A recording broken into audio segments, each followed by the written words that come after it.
Sa number 5, 27 ka mga rice retailers sa Bacolod City ang magabaton sa financial assistance gikan sa DSWD kag DTI sa Huwebes nga adlaw. May 41 pesos na nga per kilo sang bugas sa Libertad Public Market. Hindi matapos man nga nagsunod ang pila ka mga rice retailers sa ginapatuman nga price ceiling pinaagi sa bulig sa local government unit nga mo ang nagagiya para makabaligya sila sa mas barato nga bugas sa Bumalakal. Pero isa pa lang sa 159 ka mga registered rice retailers sa Bacolod ang nakabaton sang 15,000 pesos nga financial assistance halin sa DSWD kag DTI.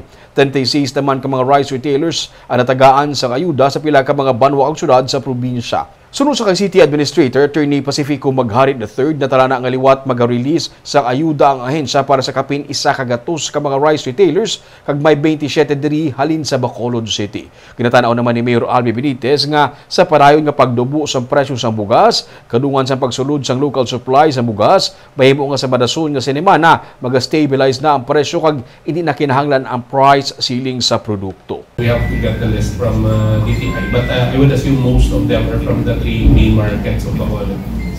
Pagparila no, ginascreen pa nilang exact no, pero there are several, there's more that should be given, not just the 37.